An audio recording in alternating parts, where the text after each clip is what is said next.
What if a single sword could decide the destiny of a nation? Picture a misty hill in the ancient landscape of Britain, where the earth lies wrapped in fog, and silence is broken only by the caw of distant crows. Suddenly, a gleam of light cuts through the haze. A sword, half hidden, half revealed, shining not merely as forged steel, but as a beacon of something greater. That sword is Excalibur. Excalibur is no ordinary weapon. It is an idea. A symbol. A mirror reflecting humanity's eternal search for legitimacy, justice, and destiny. Across centuries, poets, monks, and storytellers have argued about its meaning. Was it a divine gift bestowed by heaven? A relic of ancient pagan ritual, preserved in myth? Or a cultural invention, a myth born from the clash of Celts, Saxons, and Normans, later reshaped by medieval Christianity? This is the story of Excalibur not as a weapon but as a symbol. The blade that defined a king, a kingdom, and an enduring legend.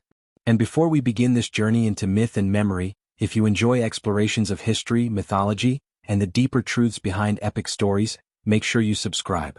Together we'll uncover the echoes of the past that still shape us today.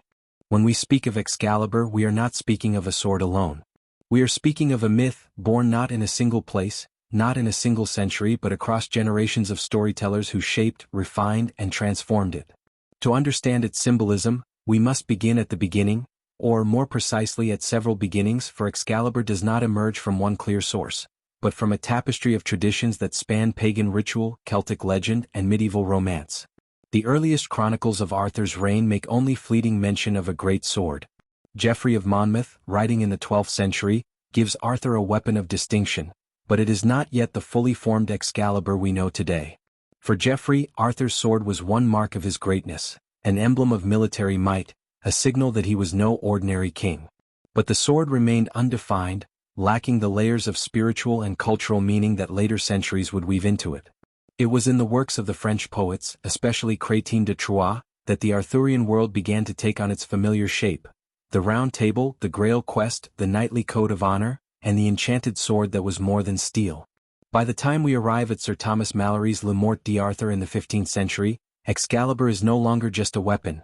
It is a character in its own right, bound to Arthur's destiny and to the fate of Britain itself. But to see Excalibur as merely a medieval invention would be to miss its deeper roots.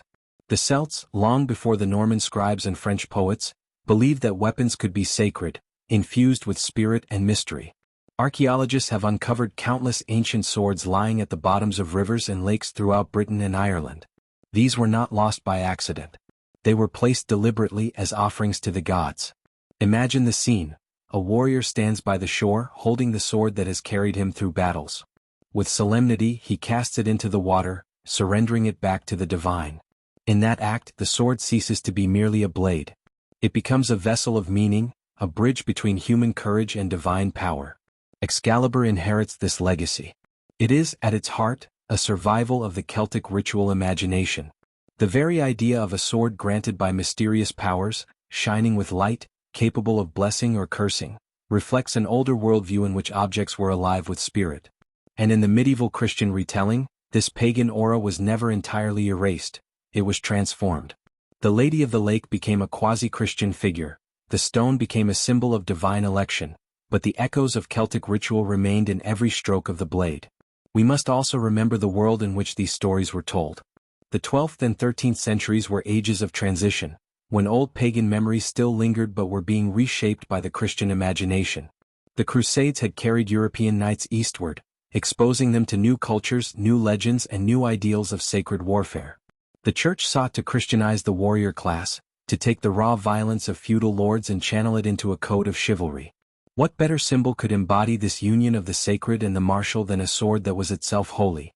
And so Excalibur became the perfect vessel for this cultural need.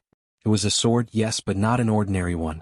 It was the sword of the chosen king, the king who would unite a divided land, who would rule not by brute force but by destiny. The myth gave shape to the ideal of legitimate authority, the dream of a kingdom where violence was tempered by justice, and kingship was sanctified by powers greater than man. Excalibur's birth, then, is not a single moment but a long unfolding. It is Celtic ritual surviving in medieval romance. It is pagan enchantment baptized by Christian imagination. It is history transformed into legend and legend into symbol. The sword that gleams in Arthur's hand is not just steel, It is centuries of belief, woven together into a single shining image. To understand Excalibur is to understand this layering, this fusion of worlds. For every time the sword appears in the stories, it carries with it the memory of lake offerings, of Celtic warriors casting their weapons into water, of monks writing chronicles by candlelight, of poets weaving dreams of golden ages. Excalibur is a myth that never truly began in one place because it belongs to all of them. And as we move forward, as we trace the sword through stone, through water, through battle and betrayal, we will see how this symbol deepened, how it became more than a weapon, how it became an idea that outlived Arthur, outlived the Middle Ages, and still shines today. The image is unforgettable, a sword driven deep into a block of stone, immovable to all who grasp it, until one young boy, unknown and untested, lays his hand upon the hilt, and with effortless grace draws it forth. At that moment, destiny is revealed. The boy is no longer ordinary. He is Arthur, king by divine will, chosen not by birthright or brute force, but by a higher power. The story of the sword in the stone is one of the most enduring images of medieval legend, and it is worth pausing to ask, why a stone? Why a sword? And why this ritual of choosing? The symbolism here is rich, layered, and deeply rooted in traditions far older than the romances that recorded it. Let us begin with the stone itself. In nearly every culture, stone represents permanence, foundation, eternity. Mountains, after all, outlast empires.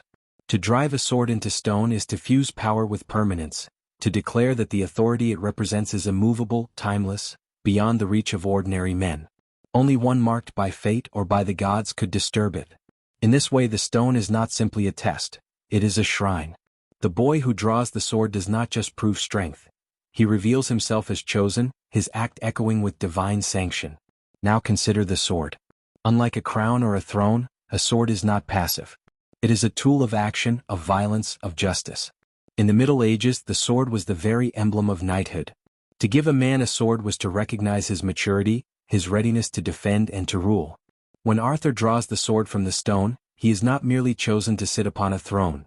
He is chosen to wield power actively, to defend his people, to carve a future. The sword is not inert regalia, it is the living sign of authority bestowed not by men but by destiny itself. There is another layer here, one often overlooked. The act of drawing the sword from the stone mirrors ancient rights of kingship. In Celtic tradition, sovereignty was often revealed through trials of strength, or through mystical encounters with sacred objects. One recalls the Irish Leaf Fail, the stone of destiny, which would cry out when touched by the rightful king. Excalibur's stone, then, is the British echo of a much older belief, that kings are not made by armies or noble families, but by signs from the divine.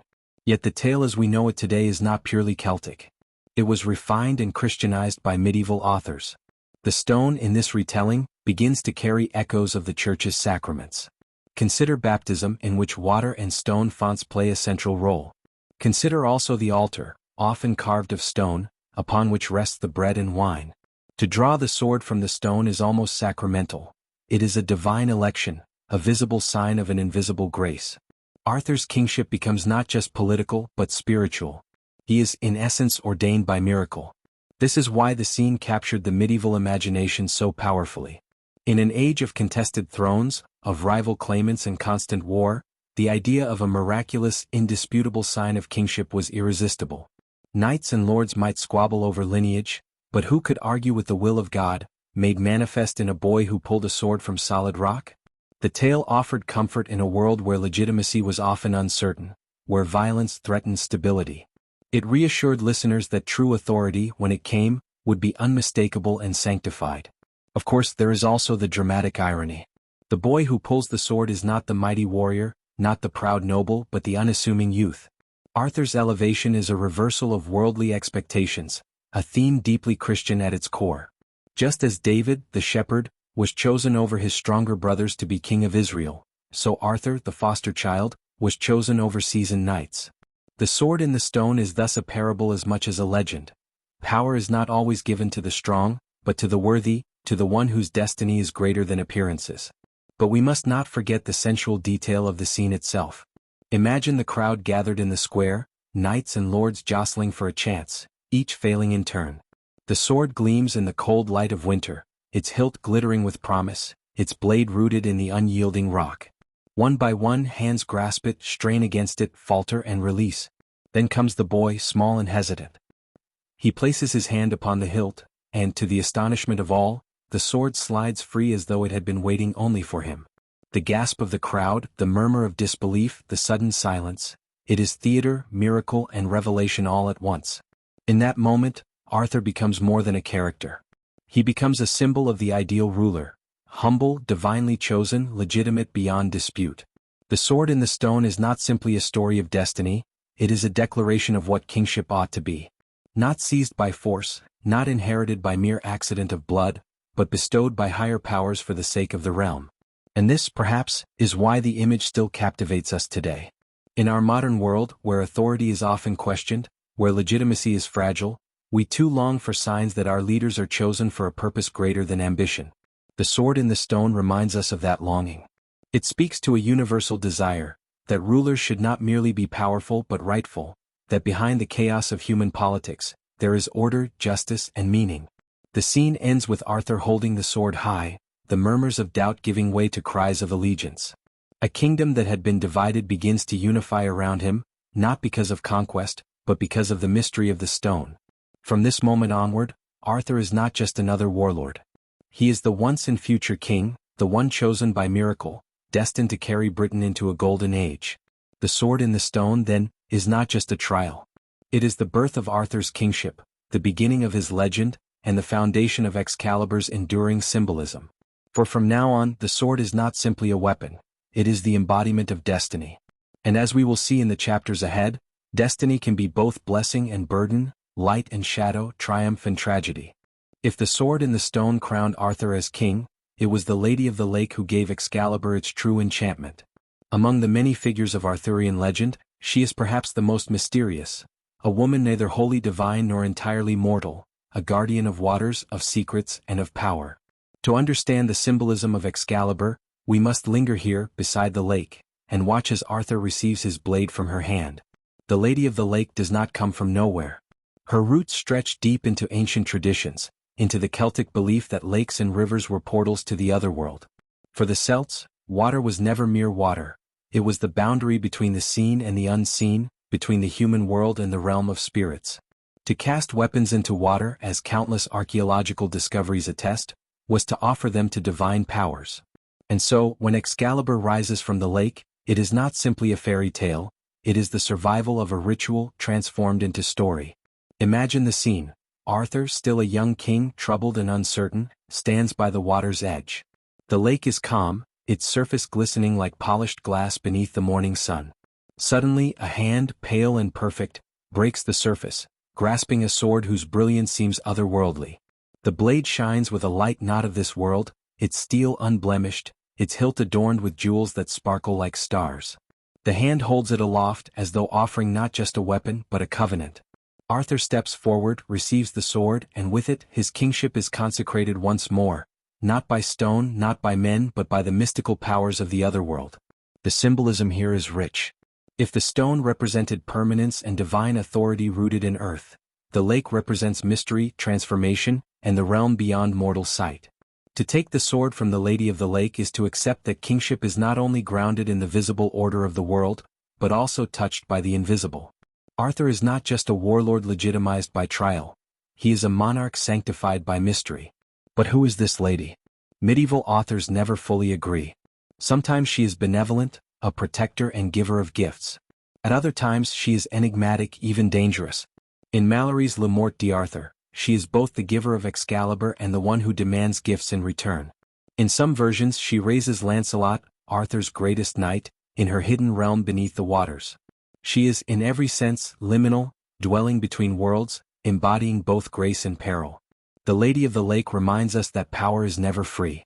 To receive Excalibur is to enter into a covenant with forces that cannot be fully controlled. The king who wields the sword owes a debt, not just to his people but to the mysterious powers that sanctioned his rule. In this sense, the story carries a warning. Arthur's kingship is not his alone to command. It is bound to the otherworld, to forces older and deeper than human ambition. There is also an unmistakable Christian echo here.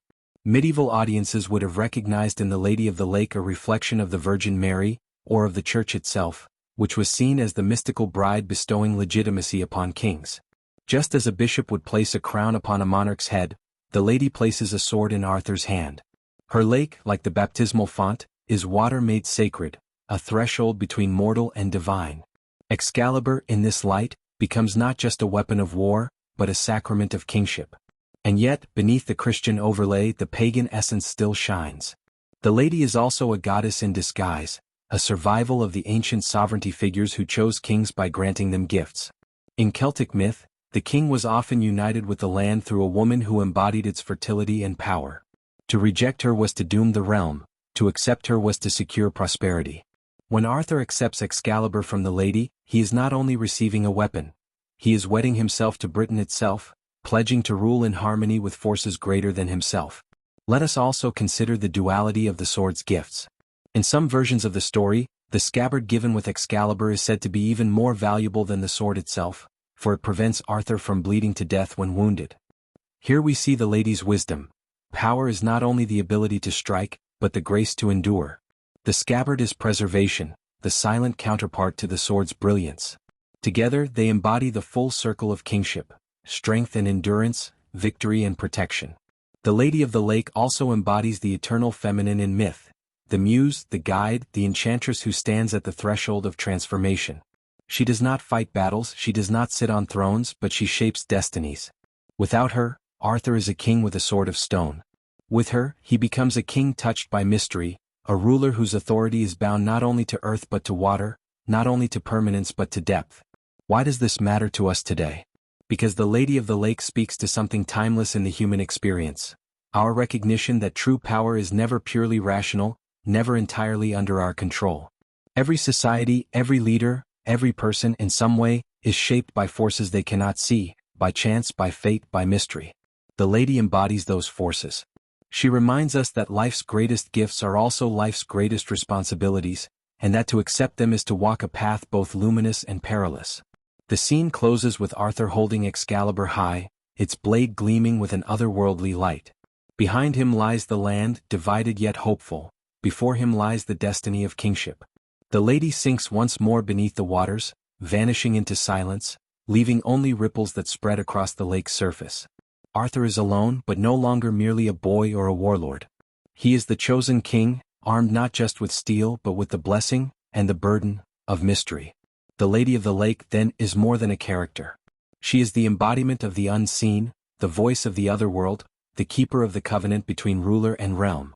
Excalibur, shining in Arthur's hand, is not his possession. It is a gift, a trust, a reminder that kingship, like power itself, comes always from beyond. In the medieval imagination, no king ruled by his own will alone. To reign was not merely to command armies or levy taxes, it was to stand as God's chosen steward upon earth. This belief, known to history as the divine right of kings, was more than political rhetoric. It was a spiritual conviction that kingship itself descended from heaven. And within the Arthurian cycle, no symbol embodied this conviction more powerfully than Excalibur. When Arthur drew the sword from the stone or later received it from the Lady of the Lake, his kingship was not a human choice but a divine mandate. He was king not because he was the strongest or the wealthiest, but because he was chosen. Excalibur was the seal of that choice, the gleaming reminder that authority flowed not upward from men but downward from the heavens. The medieval world was obsessed with legitimacy. In an age of constant war, rebellion, and shifting allegiances, how could one know which ruler was truly rightful? The Church provided part of the answer, crowning monarchs in elaborate ceremonies that echoed the anointing of Israelite kings in the Bible. But Arthur's story gave a mythic confirmation of this sacred order. Just as David was chosen by God through the prophet Samuel, Arthur was chosen through the mysterious hand of fate. Excalibur was his anointing oil, his crown, his charter of legitimacy written not in ink but in steel. The sword's symbolism is heightened by its contrast to ordinary weapons. Countless knights bore swords, yet none bore Excalibur. Its brilliance was not simply craftsmanship but grace. Its sharpness was not of mortal forging but of destiny. To wield Excalibur was to wield a weapon sanctified by powers greater than the smith's hammer. And so, Arthur's rule was never merely political, it was cosmic, embedded in a vision of order where heaven and earth were bound together. This is why medieval chroniclers so often presented Arthur not only as a warlord but as an emperor, a figure of almost biblical grandeur. Geoffrey of Monmouth, writing in the 12th century, portrayed Arthur as a conqueror who subdued lands as far as Rome. Malory, centuries later, described him as the perfect king of chivalry, whose knights embodied Christian virtue. Excalibur, gleaming at Arthur's side, was the proof of his divine election, the visible sign that his reign was more than chance, it was providence. Let us pause to imagine what this meant to those who first heard these tales. Picture a medieval hall, the flicker of firelight, the heavy timbered roof, the murmur of men-at-arms gathered after battle. A bard recites the story of Arthur's sword, and as the listeners hear how Excalibur shone with unearthly brilliance, they are reminded of their own king, seated perhaps at the high table, crowned and anointed. The tale of Arthur was not mere entertainment, it was instruction, a reminder that loyalty to the king was not only loyalty to a man but obedience to God's appointed order. And yet, woven within this sacred vision is a caution. The divine right of kings was a double-edged sword. To claim divine sanction was to claim also divine accountability. A king who wielded power unjustly risked not only rebellion but damnation. Arthur's own story reflects this tension. Though chosen by Excalibur, though sanctified by the Lady of the Lake, his reign is not without flaw. His eventual downfall reminds us that divine election is not a guarantee of eternal success. It is a gift but also a test. Excalibur then embodies both privilege and burden. It elevates Arthur above other men, but it also binds him to a higher standard. Just as the scabbard prevents him from bleeding, so too the sword prevents him from ruling as though his will were his own. The sword is not his possession but his trust, a trust he holds on behalf of God, the land, and the people. We see echoes of this symbolism throughout medieval Europe. Kings across Christendom claimed legitimacy through sacred relics and divine signs. The French kings had their coronation at Reims, said to be sanctified by holy oil sent from heaven. The Holy Roman emperors bore swords and crowns said to have belonged to Charlemagne. In England itself, later monarchs would be crowned with rituals emphasizing their divine election. But none of these captured the imagination like Arthur's Excalibur, the sword that came from mystery and shone with destiny. The myth also reveals a deep human truth. Even today, in societies far removed from medieval monarchy, we search for legitimacy in our leaders. We may not speak of divine right, but we still yearn for authority to feel grounded in something greater than ambition. Excalibur speaks to that yearning. It tells us that true leadership is not seized by force but bestowed by destiny, whether we name that destiny God, justice, or the will of the people. In the story, when Arthur first draws Excalibur, the people do not merely accept him, they rejoice. They see in him not just a king but the king, the one meant to be. This joy, this recognition is part of the myth's power. It suggests that legitimacy is not only divine but communal, that a true king resonates with the soul of his people. Excalibur shines because the people believe it shines, and in their belief lies the strength of Arthur's throne. Yet we must also recognize the sword's silence. Excalibur does not speak, it does not command, it gleams. Its symbolism lies not in words but in presence. It is the reminder that true authority is quiet, certain, and radiant. It does not shout its legitimacy, it embodies it. In this, the sword teaches us a lesson as relevant now as in the Middle Ages, that true power does not need to proclaim itself loudly. It is recognized by its very being. As we leave this chapter, let us carry with us the image of Arthur holding Excalibur high, the light of the sword reflecting on the faces of those who kneel before him. In that moment, we see not only a legendary king but the embodiment of an idea, that rulers are not merely men of power but men of destiny, accountable not only to their subjects but to heaven itself. Excalibur is the bridge between the mortal and the divine, between the throne and the altar, between the sword that kills and the symbol that sanctifies. This is the meaning of Excalibur within the divine right of kings, a sword not only of battle but of legitimacy. A blade forged not only of steel but of heaven's mandate. And it is this vision, this intertwining of power and providence, that gave the legend its enduring force, shaping not only medieval imagination but the very way we think about leadership even now. Excalibur is not merely a symbol of divine authority, it is also a symbol of duty, of moral responsibility, and of the code that would come to define the medieval knight. In the medieval imagination, the sword is never neutral. It is the extension of a man's honor, a tangible manifestation of the ideals he swears to uphold. And in Arthur's hand, Excalibur becomes the perfect emblem of chivalry, the fusion of martial prowess, spiritual virtue, and ethical governance. The chivalric code, though romanticized by later poets, was rooted in a very real set of expectations. Knights were warriors, yes, but they were also expected to be protectors of the weak, defenders of the faith, and exemplars of justice. They were bound by loyalty not only to their king but to God, to their fellow knights, and to the broader moral order. Excalibur, gleaming with otherworldly light, is a visible reminder of these obligations. Its brilliance is a mirror of the ideal knight, shining with courage, discipline, and virtue. Consider the symbolism of the sword itself. A sword can kill, and yet Excalibur is more than a weapon. It is a tool for righteous action. Its blade, unyielding and true, reflects the clarity of moral purpose. To wield it is to accept responsibility for every action, to recognize that power without principle is meaningless. In Arthurian legend, Excalibur is not only used in battle but also as a symbol during judgments, tournaments, and councils. It enforces not merely physical dominance, but the ethical authority that sustains the kingdom. The chivalric ideal embodied by Excalibur also demands restraint. A knight may be powerful, yet the sword reminds him that strength must be tempered by wisdom. The scabbard, given alongside the sword by the Lady of the Lake, is more than a protective sheath. It symbolizes preservation, moderation, and the moral duty to protect life whenever possible.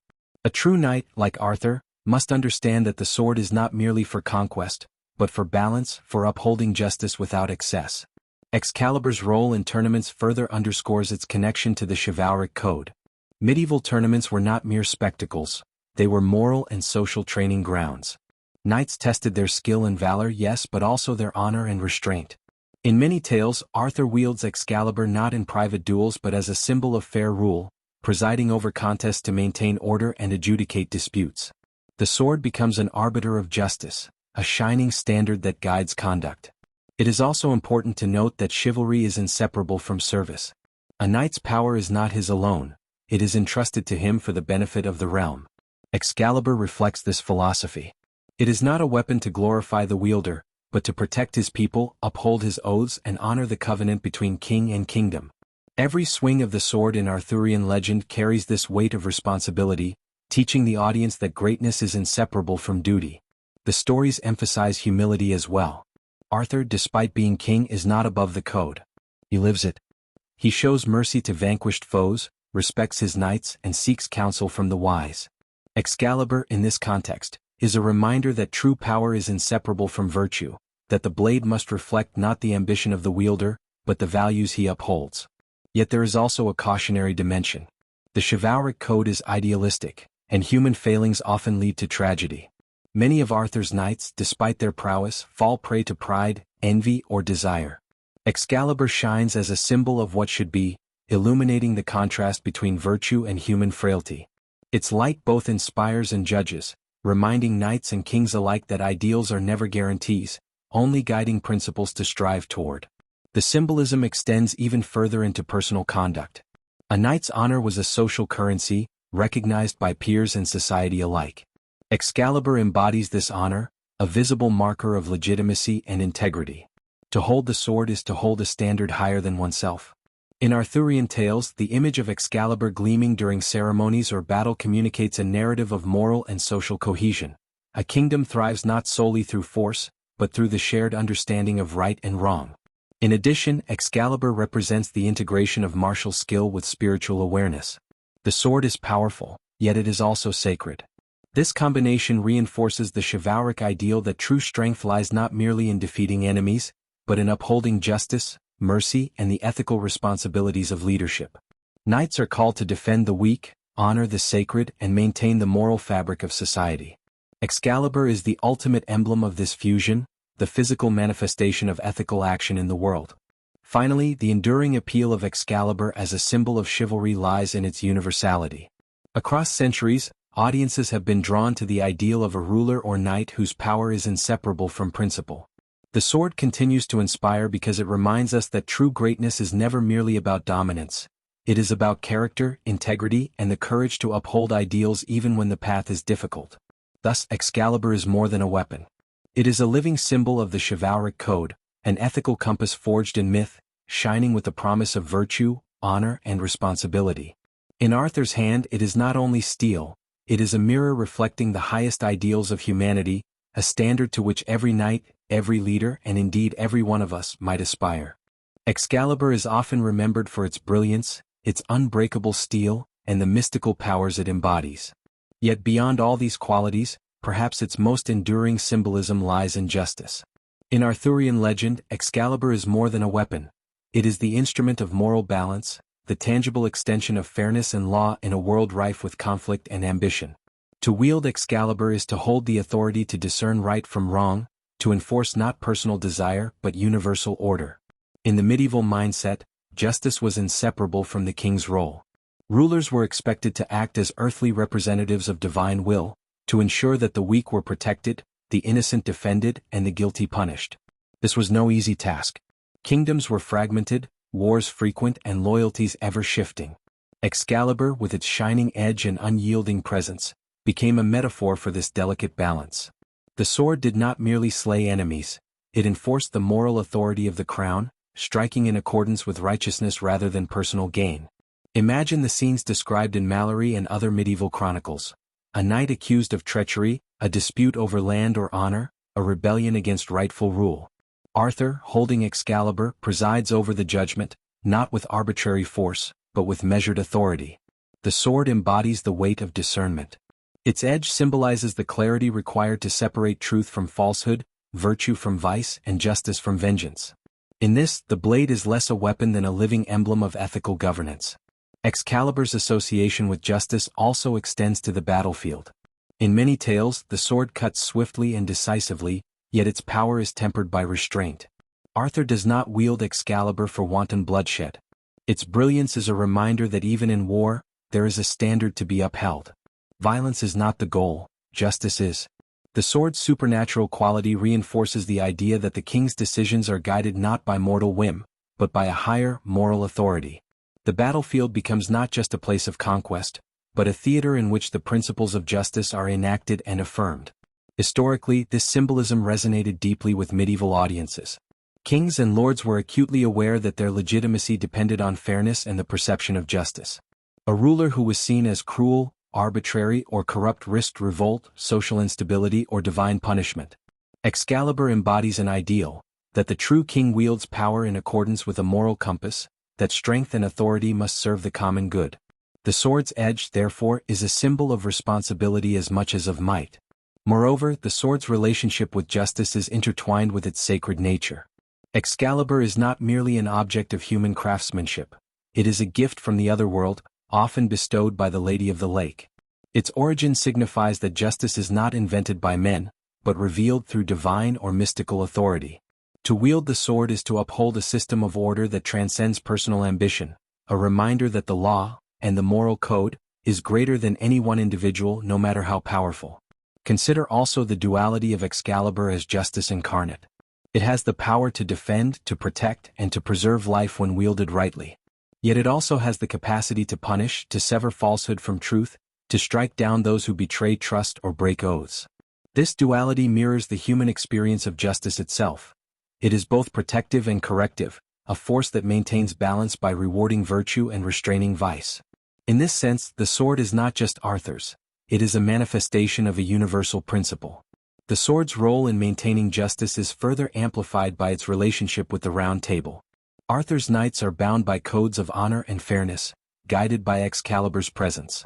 The sword is a constant reminder that their strength and courage are not ends in themselves. They are instruments of a greater good. Every tournament, every campaign, every judgment rendered under Arthur's watch is colored by the symbolic weight of the blade. The ideal of justice is inseparable from action, from the application of power tempered by virtue. Even beyond the medieval imagination, the symbolism of Excalibur as a blade of justice endures. Modern audiences recognize in it the archetype of righteous authority, the hero who fights not for greed, not for personal gain, but to uphold order, defend the innocent, and honor ethical principles. From literature to cinema, from philosophy to political thought, the sword continues to inspire reflection on what it means to wield power responsibly. In sum, Excalibur as the blade of justice encapsulates the essence of Arthurian kingship: divine legitimacy, ethical responsibility, and moral clarity. Its edge reminds us that authority is not granted for conquest alone, that strength must be married to wisdom, and that justice is the measure by which power is truly validated. In Arthur's hand, Excalibur does not merely strike. It illuminates, guides, and affirms, casting a light that has endured through centuries and continues to shine in the human imagination. As we move forward in this journey through the symbolism of Excalibur, we will see that the sword embodies more than kingship and justice. It is also a mirror of human aspiration, a beacon of moral ideals, and, at times, a warning of the perils of ambition unchecked by conscience. The blade of justice is only as powerful as the man who wields it, and in Arthur, it found its perfect bearer. Excalibur, the legendary sword of King Arthur, is often celebrated for its unmatched brilliance, its mystical origins and the virtue it embodies. Yet the sword is more than a single symbol, it is double-edged both literally and metaphorically. In Arthurian legend, Excalibur represents not only authority, justice and moral guidance, but also the peril, responsibility and the fragility of human endeavor. Its gleaming edge illuminates the highest ideals, while its sharpness warns of the costs that come with wielding power. The physicality of the sword itself provides the first layer of this duality. A blade is inherently two-edged, capable of defending life or taking it. For Arthur, Excalibur is a tool of protection, yet it also bears the potential for destruction. The same hand that wields it to unify a kingdom can also cut down allies or ignite conflict if misused. This duality serves as a powerful reminder. Power is never neutral. Every choice has consequence. Every act of authority carries the potential for both good and harm. Medieval audiences would have understood this deeply. In an era of feudal obligation and constant warfare, swords were everyday instruments of life and death. To imbue a sword with divine or mystical properties was to recognize that authority itself is double-edged. Kingship demands decisions that affect countless lives. The sword embodies this moral weight, warning that greatness carries responsibility, and that failure to wield power wisely can bring catastrophe. Excalibur's symbolic duality extends beyond mere violence. It also reflects the tension between destiny and free will. Arthur is chosen, exalted, and sanctified, yet he is not free from human flaw. Despite the divine blessing of Excalibur, he faces betrayal, error, and eventual downfall. The sword, magnificent as it is, cannot shield him from the consequences of human ambition or moral lapse. Its brilliance symbolizes ideal rulership, its edge the fragility of human virtue. The legend thus communicates a subtle truth: the mightiest power cannot prevent human failure. This dual symbolism resonates further when we consider the scabbard. Often described as more precious than the sword itself, the scabbard preserves life, prevents bleeding and ensures survival. While the blade embodies active power, the scabbard embodies restraint and protection. The sword without the scabbard is incomplete, a force without balance. Together, they illustrate the double-edged nature of responsibility. Strength without wisdom can harm, while protection without courage is impotent. Excalibur and its scabbard are inseparable symbols of the careful harmony required for effective, just leadership. The double-edged symbolism also touches on the ethical dimension of rulership. Arthur's kingship is not merely an exercise in governance. It is an ongoing negotiation between ideals and practical reality. Excalibur reminds him, and the audience, that leadership is both empowering and perilous. A king's decisions can elevate a kingdom, but they can also provoke rebellion, injustice, or ruin. The sword embodies the necessity of careful judgment. Every action is consequential, every strike deliberate. Authority is thus inseparable from moral vigilance. In addition, Excalibur's double-edged nature resonates on a societal level. Knights, courts, and citizens alike recognize that power, even when divinely sanctioned, is conditional. The sword symbolizes a covenant. The king is powerful yet accountable. The knight is valorous yet beholden to the code. The people are governed yet participants in the moral order. The double edge reflects a medieval understanding of balance. Authority must be exercised with awareness of both its capacity to protect and its capacity to harm. Consider also the narrative lessons embedded in Arthurian literature. Many of the tragedies in these tales stem from the misuse or misunderstanding of power. Mordred's betrayal, Lancelot's lapse, and even Arthur's final battle all illustrate how the blade's double edge can cut both enemy and friend. The sword becomes a mirror. It reflects the wielder's character and magnifies both virtue and flaw. This dual symbolism reinforces the legend's moral dimension, teaching that true greatness requires not only courage but wisdom, not only strength but temperance. Excalibur's duality extends beyond the Middle Ages into modern interpretation. In literature, art, and cinema, the sword continues to embody the tension between ideal and reality. It is the embodiment of aspiration, the promise of justice, honor, and noble purpose, while simultaneously reminding us of human imperfection and the inevitable challenges of leadership. Its two edges remind us that every gift of power carries both opportunity and risk. Every triumph contains the seeds of trial. Even psychologically, the legend speaks to a universal truth. Human ambition is double-edged. The same qualities that allow us to achieve greatness, strength, courage, vision, can, if unchecked, lead to downfall. Excalibur externalizes this paradox, making the abstract tangible. The sword that grants authority also reminds us of vulnerability, the blade that inspires hope also warns of danger. The myth becomes a meditation on the human condition, a symbolic reflection of the responsibilities and perils inherent in wielding influence. Ultimately, Excalibur as a double-edged symbol teaches that power, justice, and destiny are inseparable from challenge and consequence. The sword is luminous, noble, and awe-inspiring, yet it also embodies risk, burden, and moral accountability. In Arthur's hand, the blade is a lesson for kings, knights, and common people alike. Greatness requires balance, authority demands vigilance, and even the brightest light casts shadows. The double-edged sword is not a contradiction, but a complete reflection of life itself, capable of brilliance and of harm, of guidance and of peril, of victory and of loss. Excalibur's enduring appeal lies in this truth. It is the perfect emblem of leadership, morality, and destiny, shining with possibility, tempered by the reminder that every act, every decision, and every moment carries weight. As we continue to explore the symbolism of Excalibur, this duality will remain central. The sword embodies the union of power and responsibility, courage and restraint, glory and consequence. In the legend of Arthur, as in life, to wield the sword wisely is to navigate the world with vision, balance, and moral clarity. The legend of Excalibur does not exist in isolation. In Arthurian lore, it is inextricably linked with another emblem of divine grace and spiritual pursuit, the Holy Grail. Where Excalibur represents power, authority, and justice, the Grail represents transcendence, spiritual fulfillment, and the eternal quest for perfection. Together they form a narrative duality, bridging the earthly and the divine, the practical and the mystical. To understand Excalibur fully, one must trace its connection to the Grail, the ultimate symbol of moral and spiritual aspiration in the Arthurian world.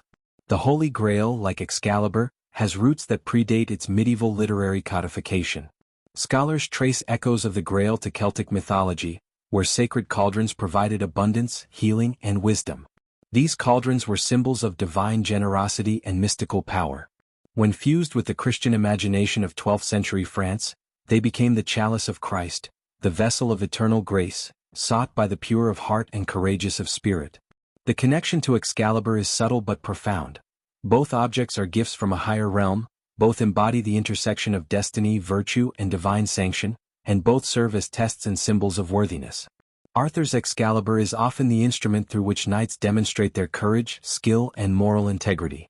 Yet it is the quest for the Grail that challenges them at a deeper level. While the sword asserts earthly authority and immediate justice, the Grail demands spiritual insight, humility, and purity. To wield Excalibur is to act rightly in the temporal world. To seek the Grail is to align oneself with eternal principles. The narratives intertwine.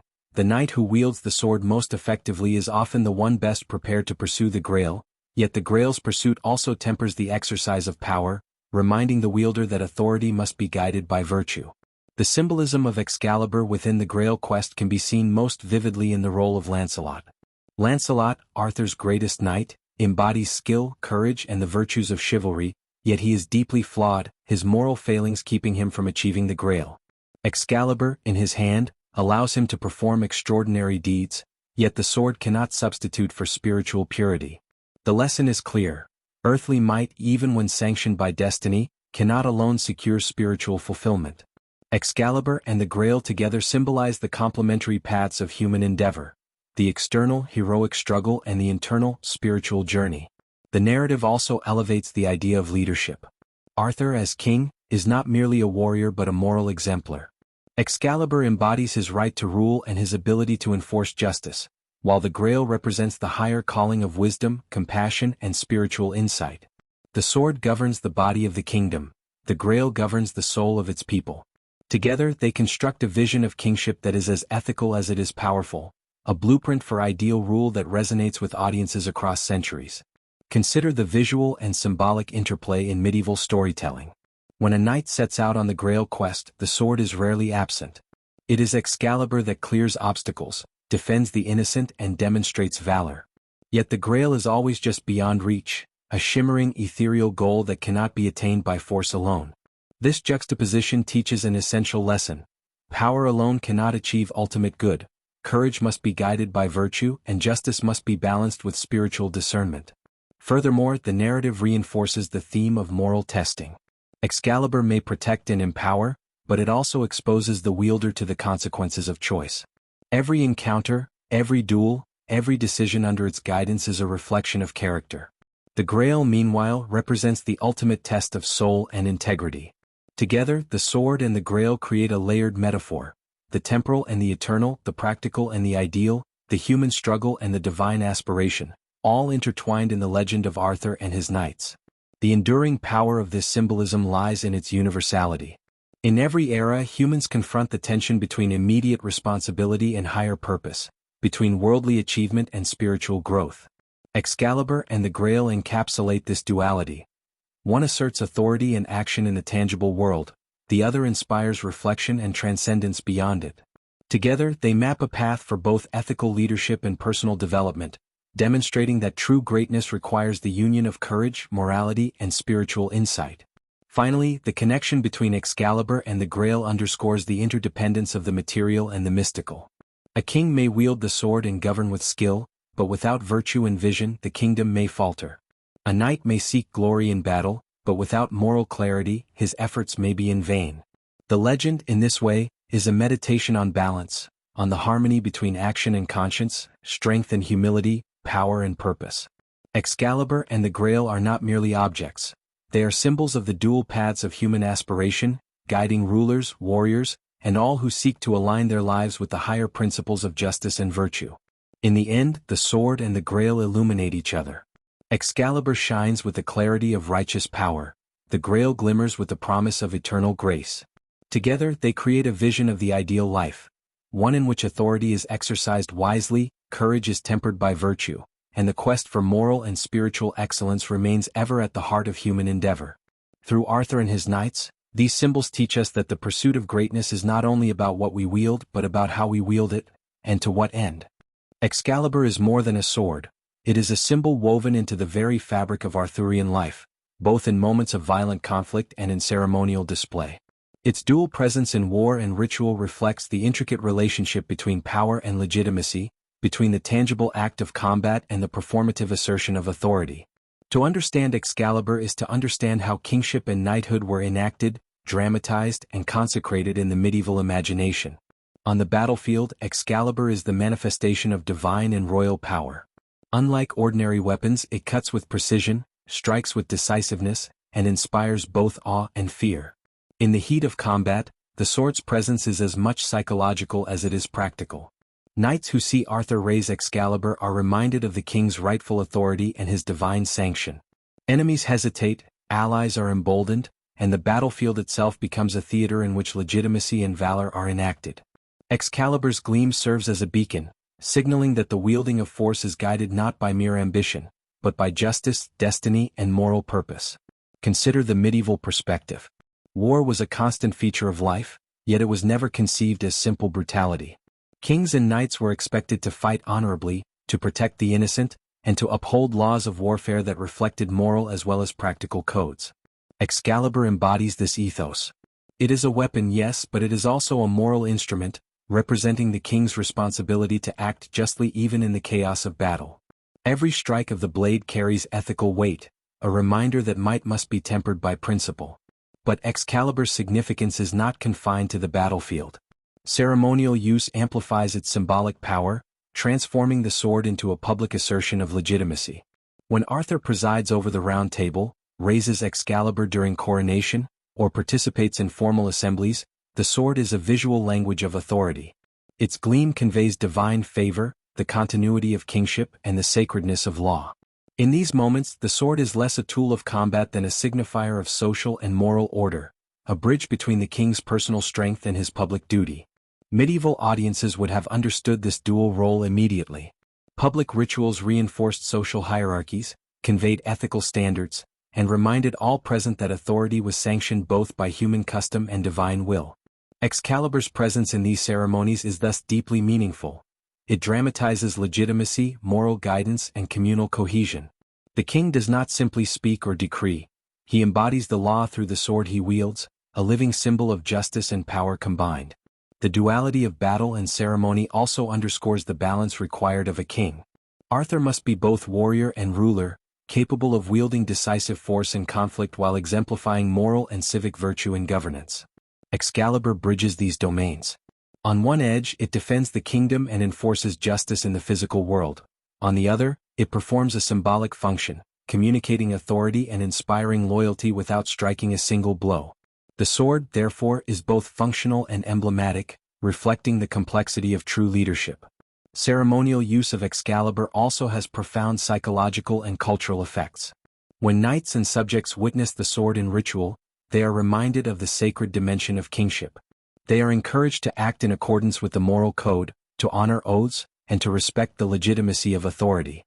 The sword embodies the convergence of law, tradition, and divine approval, reinforcing social cohesion and ethical conduct. It transforms ordinary gatherings into powerful expressions of moral and political order. Yet even in ceremony, Excalibur retains its latent threat. Its edge reminds all present that authority is not abstract. It carries consequences. The sword symbolizes both protection and judgment, blessing and warning. It conveys that legitimacy is earned and maintained through virtue, courage, and ethical action. A king who misuses power risks both earthly and divine retribution. Excalibur's presence enforces the principle that leadership is inseparable from accountability. The battlefield and the ceremonial hall, therefore, are two sides of the same coin. In combat, the sword ensures that authority is enacted with precision and justice. In ritual, it ensures that authority is recognized and sanctified. Both functions are essential for a ruler whose legitimacy depends on moral as well as martial prowess. Excalibur embodies this dual mandate, linking the practical exercise of power to its ethical and symbolic dimensions. Furthermore, the sword's ceremonial role reinforces the ideals of knighthood. Knights swore loyalty not only to their king but to the moral and spiritual standards he represented. Excalibur, as a visible emblem of these standards, served as a constant reminder of duty, honor, and the balance between strength and virtue. Its gleam inspired courage, demanded integrity, and symbolized the covenant between ruler, knight, and people. Excalibur's dual significance, battlefield and ceremony, power and symbolism, action and representation, ensures its enduring relevance. The sword is both tool and icon, weapon and moral compass, tangible object and spiritual signifier. Its presence in the legend of Arthur demonstrates that true authority is multifaceted, combining strength, ethics, and the capacity to inspire and govern. As we reflect on Excalibur in battle and ceremony, we see a broader lesson for all eras. Leadership is a performance of both might and morality. The ability to act decisively is inseparable from the ability to symbolize values, to inspire trust, and to uphold justice. Excalibur, gleaming in Arthur's hand, encapsulates this principle perfectly. A sword that strikes and a sword that signifies, a blade of action and a blade of meaning. No story of Excalibur is complete without confronting the inevitable decline of Camelot. For all its brilliance, justice, and moral idealism, the kingdom founded by Arthur was not immune to human flaw. Excalibur, the shining emblem of power and virtue, serves as both witness and participant in this decline, a symbol of the tension between aspiration and imperfection, between divine blessing and mortal frailty. The fall of Camelot is rooted in betrayal, moral lapse, and the inexorable consequences of human ambition. Arthur's knights, once paragons of chivalry, succumb to envy, desire, and pride. Lancelot, the greatest of knights, falls to forbidden love with Guinevere. Mordred, the king's own kin, conspires to seize the throne. These events unfold against a backdrop of idealized virtue, highlighting the tragic irony of Excalibur's presence. A sword meant to uphold justice and unity is wielded amid treachery and discord. Excalibur embodies this duality vividly. The sword, shining with otherworldly brilliance, is still the instrument of justice and protection. Yet no weapon, however enchanted, can fully prevent betrayal or moral failure. In the final battles, the gleam of Excalibur illuminates both valor and tragedy. It strikes for righteousness, yet it cannot fully shield the kingdom from the consequences of human choice. In this, the sword mirrors life itself. Power and virtue can guide, but they cannot always control the outcomes of human action. Medieval audiences would have understood this tragedy as both moral and political. Kingship was a sacred responsibility, and even the divinely sanctioned Arthur was vulnerable to the limitations of human nature. Excalibur, in these narratives, serves as a reminder that authority and virtue are not guarantees against collapse. The sword's brilliance contrasts sharply with the dark events unfolding around it, emphasizing the fragility of order and the consequences of failing to uphold ethical principles. The final battle at Camlann is the climax of this tragic arc. Arthur, facing Mordred, wields Excalibur with unmatched skill and righteousness.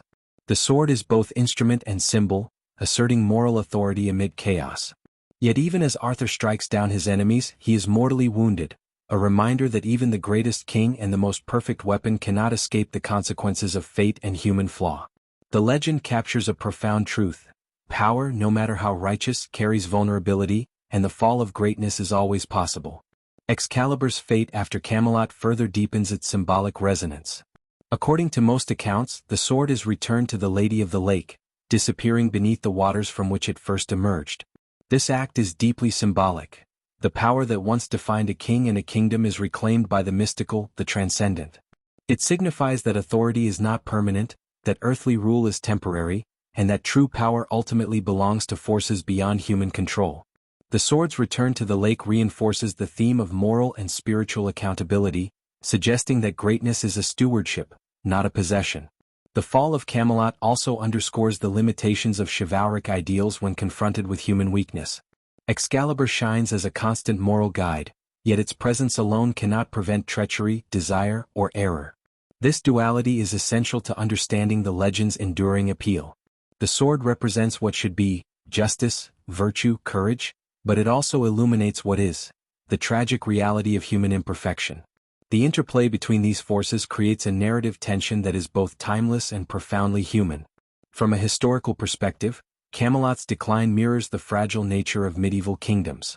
Feudal disputes, shifting loyalties, and the complexities of succession often led to civil war, rebellion, and the collapse of dynasties. Excalibur, though mythic, embodies the ideal response to these challenges: authority grounded in virtue, power exercised with responsibility, and leadership guided by ethical principles. Yet the legend acknowledges that no ideal can entirely overcome the contingencies of human choice and circumstance. The narrative also offers reflections on the moral responsibilities of leadership. Arthur's fall is not solely the result of external enemies, but of internal failures, lapses in judgment, betrayal of trust, and the human propensity for desire and pride. Excalibur in this context serves as both judge and witness. The sword's enduring symbolism reminds rulers and audiences alike that greatness demands vigilance, humility, and adherence to principles, and that the consequences of moral failure extend beyond the individual to the entire realm. Finally, the story of Camelot's fall, and Excalibur's role within it, resonates beyond the medieval imagination. Modern readers and audiences recognize in it the interplay between power, morality, and human limitation. The sword embodies ideals that inspire, while the fall of Camelot provides a cautionary reminder. No system, however just, is immune to the complexities of human nature. Leadership, virtue, and authority are entwined with responsibility, risk, and the inevitability of challenge. Excalibur's legacy, therefore, is both triumphant and tragic. It represents justice, courage, and divine sanction, yet it also reminds us that even the brightest light can illuminate the shadows of human weakness. In Arthur's final moments, as he lies wounded and Camelot burns around him, Excalibur remains a beacon of the ideals that the kingdom strove to uphold. The sword returns to the lake, a symbol of both the impermanence of earthly power and the enduring aspiration toward justice, virtue, and moral clarity. In this way, the fall of Camelot is not the end of Excalibur's story, but a continuation of its symbolic journey, a journey that teaches, inspires, and challenges all who contemplate the weight of power, the necessity of virtue, and the profound responsibilities that accompany greatness. The story of Excalibur is not confined to the misty lakes and battlefields of medieval Britain. Its brilliance shines equally in the written word, where it has been preserved, reimagined, and transmitted across centuries. From the earliest chroniclers to modern storytellers, Excalibur embodies both the ideals of Arthurian legend and the evolving interpretations of heroism, morality, and power. To examine Excalibur in literature is to understand not only the sword's symbolic weight but also the enduring human fascination with authority, virtue, and destiny. One of the earliest literary references to Arthur's sword appears in Geoffrey of Monmouth's Historia Regum Britanniae, written in the 12th century. Geoffrey presents Arthur as a king of extraordinary might, and the sword is an emblem of his sovereignty and military prowess. Though details of Excalibur's mystical origin are sparse, The work establishes the sword as a visible token of authority, a tangible proof that Arthur's rule is divinely sanctioned. Geoffrey's narrative frames the sword not just as a tool of battle, but as a cultural and political symbol, linking Arthur's personal heroism to the legitimacy of his reign. By the 13th century, French romances, especially the works of Chrétien de Troyes, began to expand Excalibur's mythos. The sword's magical qualities, its connection to the Lady of the Lake, and its ethical dimensions were explored in greater depth. In these tales, Excalibur is inseparable from the ideals of chivalry, honor, and moral rectitude. It becomes a narrative device that tests characters' courage and virtue, highlighting the interplay between human action and divine favor.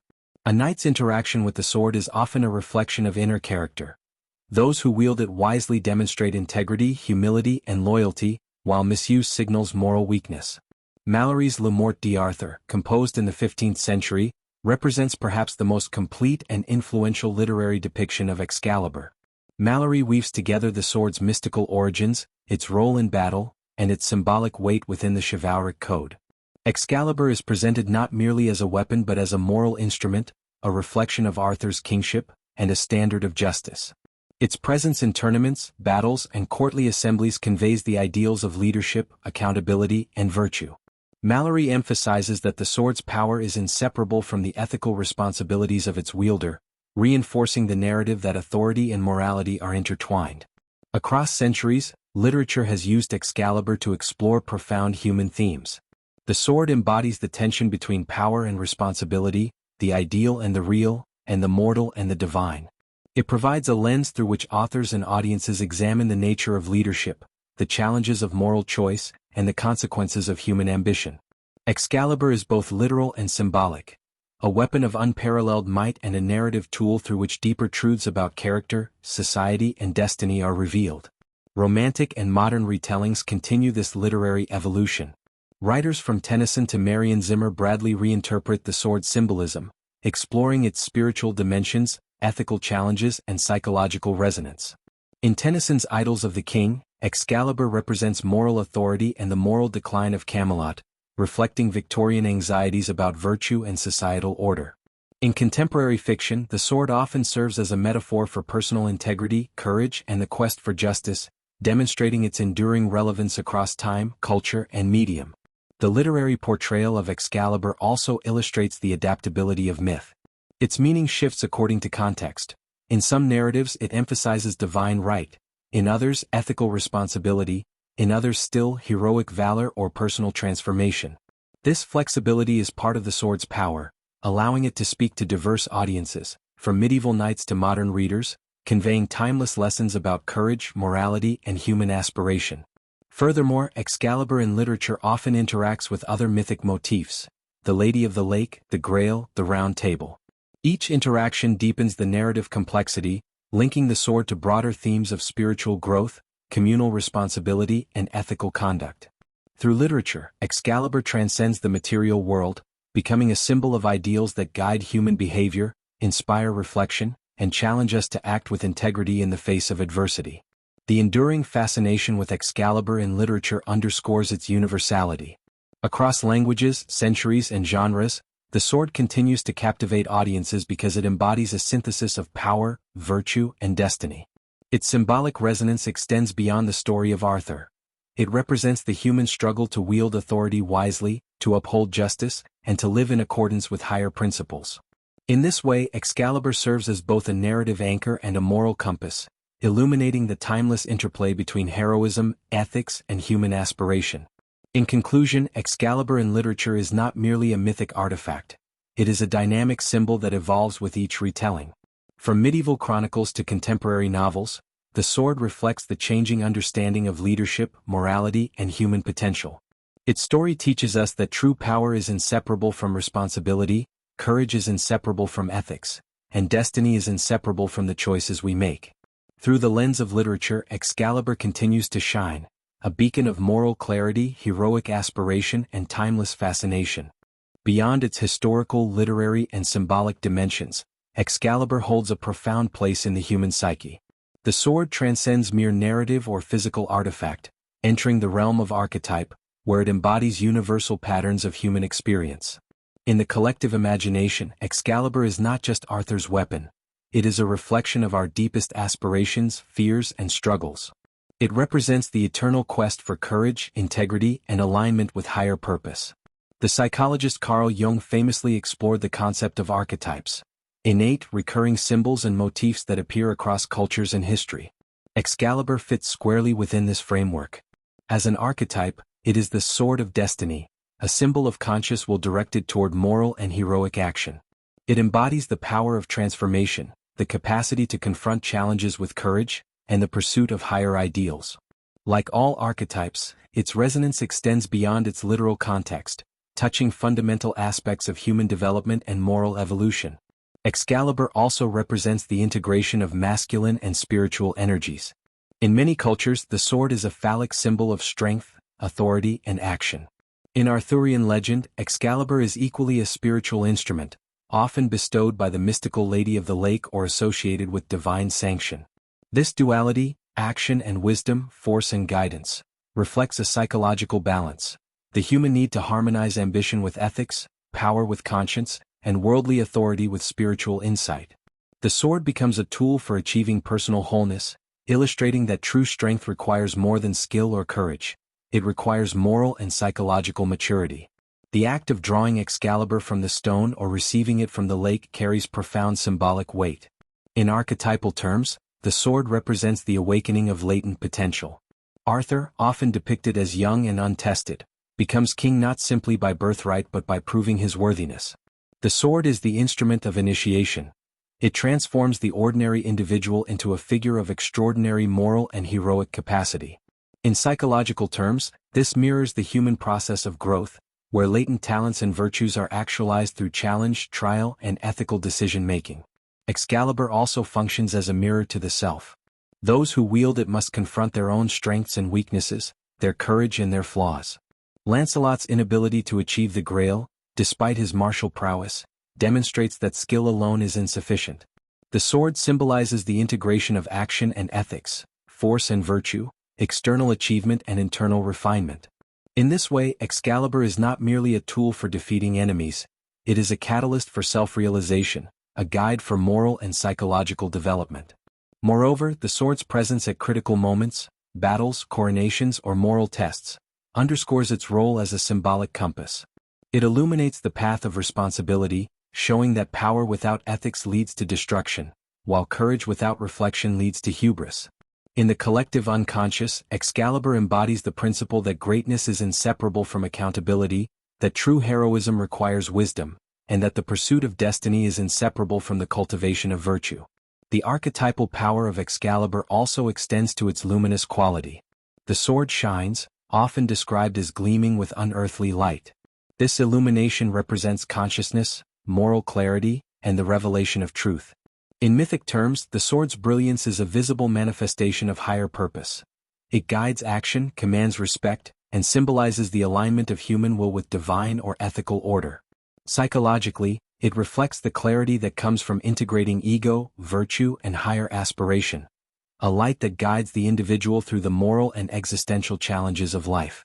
Excalibur's archetypal resonance is not limited to personal growth. It also reflects social ideals, acting as a symbol of collective aspiration. The sword embodies justice, fairness, and moral courage not only for Arthur but for the Knights of the Round Table and, by extension, the kingdom itself. In this sense, the archetype is both personal and communal. It teaches that individual integrity is inseparable from the well-being of society, that leadership requires the cultivation of virtue both inwardly and outwardly. Furthermore, the archetype of Excalibur intersects with the theme of destiny. The sword is not an ordinary tool. It is a manifestation of fate, calling the wielder to a particular path. Psychologically, this symbolizes the universal human experience of recognizing potential and responding to life's calling. The sword's magical origins, its connection to divine or mystical forces, and its association with trials and quests reflect the archetypal journey, the call to adventure, the testing of character, and the ultimate integration of power, responsibility, and virtue. In the end, Excalibur as a psychological archetype is timeless because it speaks to fundamental human truths. It is the symbol of courage guided by conscience, power tempered by ethics, and action aligned with higher purpose. It illuminates the inner journey of self-realization while simultaneously pointing outward to the responsibilities we bear within society. In every era, its presence reminds us that heroism is not merely a matter of strength, that authority is not merely a matter of position, and that destiny is inseparable from moral and psychological growth. The sword's enduring archetypal resonance explains why it continues to inspire storytellers, psychologists, and audiences alike. It is both a mirror and a guide, reflecting our highest potential while urging us to act with integrity. Excalibur, in this light, is not just Arthur's sword, it is a timeless symbol of the human journey, a luminous emblem of courage, wisdom, and the pursuit of higher purpose. Excalibur is not merely a sword of kingship, justice, or personal virtue. It is also a bridge to the mystical otherworld, the realm of enchantment, divine beings, and forces beyond mortal comprehension. In Arthurian legend, the otherworld represents both a physical and spiritual dimension, a liminal space where the ordinary laws of time and matter are suspended, and where destiny, magic, and moral truth converge. Excalibur, emerging from the waters of the lake or bestowed by supernatural guardians, is a tangible connection between our world and this transcendent realm. The otherworld in Celtic and medieval thought was a place of great power, often dangerous yet luminous with wisdom and abundance.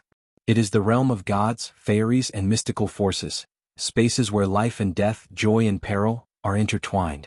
By receiving Excalibur from the Lady of the Lake, Arthur is not simply handed a weapon. He is granted a link to a world that embodies cosmic justice, ethical clarity, and spiritual guidance. The sword becomes a conduit, infusing his reign with a touch of the divine and reminding him that kingship is sanctioned by forces greater than human law alone. This connection underscores a crucial dimension of Excalibur's symbolism. Authority is both earthly and transcendent. The sword is wielded in battle and ceremony, yet its origin lies in the mystical. In this sense, the otherworld legitimizes Arthur's power and establishes a moral framework that transcends mere politics or force. Medieval audiences, steeped in notions of divine right and cosmic order, would have recognized this as a profound statement. Leadership and virtue are not solely human constructs. They are entwined with spiritual law and mystical sanction. The otherworld also shapes the narrative arc of Arthur's knights. Many quests, from the pursuit of the Grail to encounters with enchanted creatures, take the knights beyond the mundane, challenging their courage, wisdom, and ethical discernment. Excalibur acts as both tool and talisman in these encounters. In the mystical realm, ordinary weapons fail, but Excalibur, imbued with supernatural power, allows its wielder to navigate challenges that test both body and soul. The sword's connection to the otherworld signifies that moral authority and spiritual insight are inseparable, reinforcing the idea that true heroism requires alignment with higher truths. Consider the symbolism of water, the medium through which Excalibur enters and eventually leaves the world. Water, in myth and literature, is a boundary, a liminal element that separates realms, purifies, and transforms. The sword's emergence from the lake signifies Arthur's access to higher wisdom, while its return at the end of Camelot's fall represents the withdrawal of divine favor and the impermanence of earthly authority. The otherworld, mediated through Excalibur, is both empowering and cautionary. It grants extraordinary capability, yet it reminds mortals that ultimate power resides in the unseen, mystical order. Excalibur's mystical dimension also reinforces themes of destiny and moral testing. The sword cannot be wielded by just anyone. It chooses or legitimizes its wielder. This selection implies a covenant between human action and cosmic principle. Arthur's acceptance of Excalibur is thus both a personal and a spiritual act. He agrees to align his rule with ethical, moral, and divine standards. The otherworld ensures that power is not arbitrary. It is contingent upon virtue, courage, and alignment with higher law. In this, the sword embodies the concept that human authority is accountable to cosmic and ethical frameworks beyond immediate perception. The otherworld's influence extends into the narrative structure of Arthurian legend.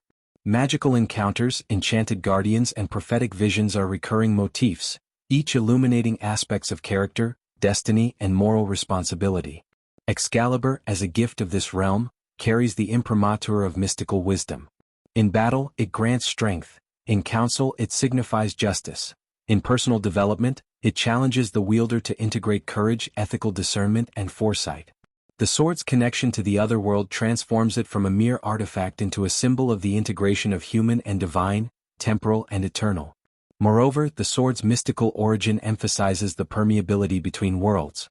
Medieval audiences recognized that life and death, success and failure, virtue and vice, are not merely human concerns, they are enmeshed with forces beyond ordinary perception. Excalibur embodies this principle. It is a reminder that leadership, morality, and courage are tested not only by human adversaries but by circumstances, fate, and the unseen moral order. The sword bridges these realms, connecting the knight's action to a larger, cosmic framework. Excalibur's otherworldly symbolism also intersects with themes of healing and renewal. In some traditions, the sword carries restorative or protective properties, emphasizing that true power nurtures and preserves rather than merely destroys. This dual function, of enforcing justice and sustaining life, reflects the broader metaphysical significance of the otherworld, a realm where strength and wisdom, action and reflection, are harmonized. Excalibur, in this context, becomes an emblem of holistic virtue, a tool for integrating personal, social and cosmic responsibilities. In conclusion, Excalibur and the otherworld are inseparable symbols of the profound interconnection between human endeavor and mystical guidance. The sword is a bridge, a conduit, and a reminder that authority and heroism are bound to forces beyond mere human comprehension. It illuminates the path of courage and virtue, mediates between earthly and divine law, and teaches that true greatness requires alignment with principles that transcend immediate circumstance. Through this lens, Excalibur is not merely a sword, but a living symbol of the interconnectedness of power, morality, and the transcendent. Its brilliance reflects the light of ethical and spiritual guidance, and its presence reminds us that while mortal life is fraught with challenge, it is also guided, sustained, and ultimately validated by forces greater than ourselves.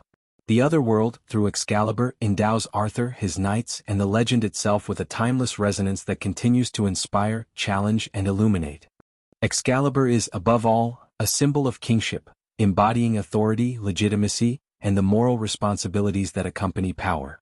In Arthurian legend, the sword is inseparable from the concept of rulership. It is both the instrument and the emblem of the king, a tangible manifestation of his right to govern, his duty to protect, and his moral and spiritual obligations. To hold Excalibur is to hold the weight of a kingdom, a duty that extends beyond strategy or warfare into the very soul of leadership.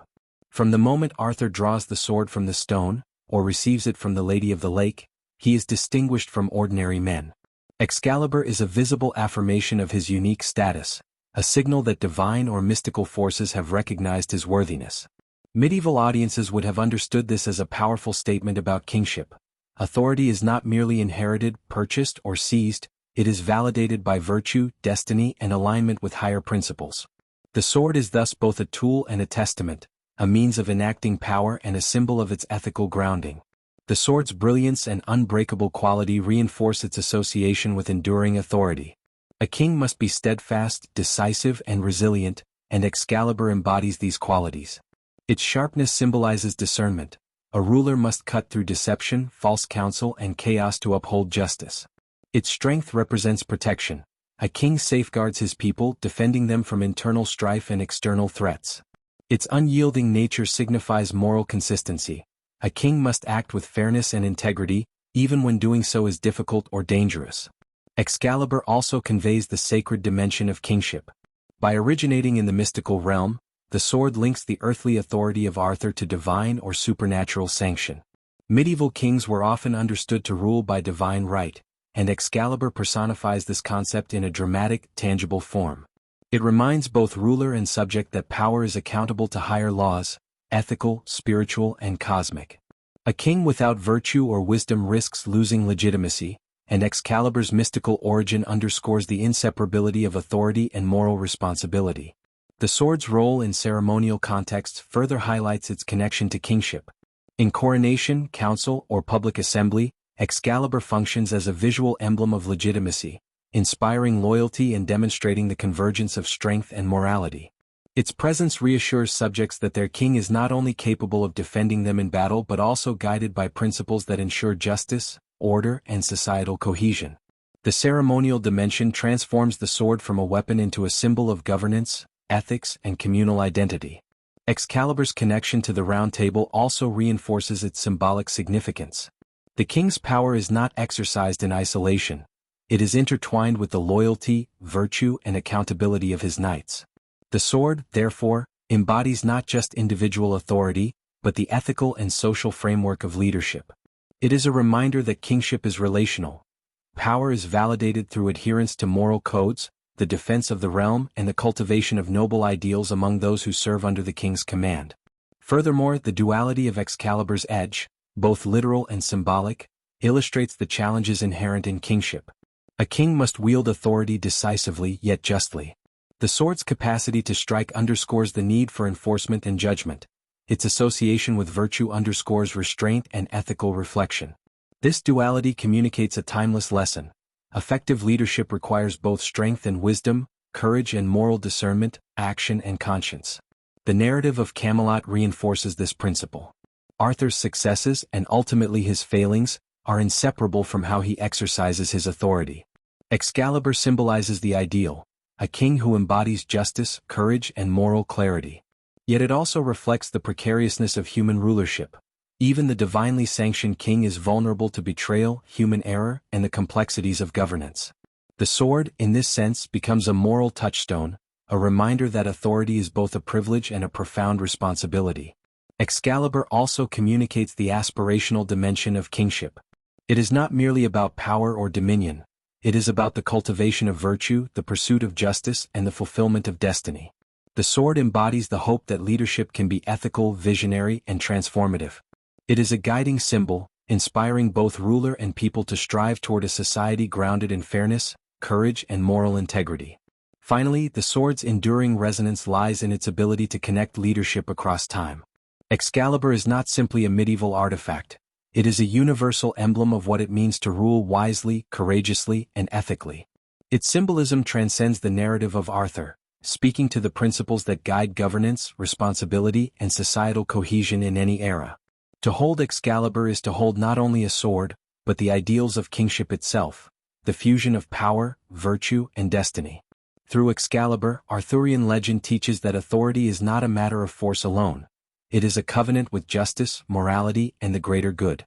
The sword illuminates the responsibilities inherent in leadership, the perils of misuse, and the enduring aspiration toward ethical governance. It is, in every sense, the ultimate symbol of kingship, resplendent, just, and eternally inspiring.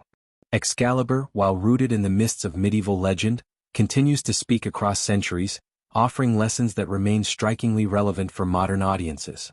Beyond its brilliance, mysticism, and martial prowess, the sword embodies principles of courage, integrity, responsibility, and ethical leadership, values that resonate in personal, professional, and societal contexts today. By examining the legend of Excalibur, we gain not only a window into the ideals of the past but also enduring guidance for navigating the challenges of contemporary life. The first lesson Excalibur imparts is the inseparability of power and responsibility. In the legend, Arthur wields the sword with authority, yet he is constantly reminded that power without moral consideration leads to disaster. In modern terms, this principle translates to every sphere of influence: leadership, governance, corporate management, and even personal relationships. Excalibur teaches that authority is a stewardship, not a privilege, and that decisions made without ethical reflection can have far-reaching consequences. The sword becomes a metaphor for accountability, reminding us that every choice carries weight and that true influence is exercised with wisdom and integrity. Courage is another timeless lesson embodied by Excalibur. The sword symbolizes the strength to act decisively in the face of danger, injustice, or uncertainty.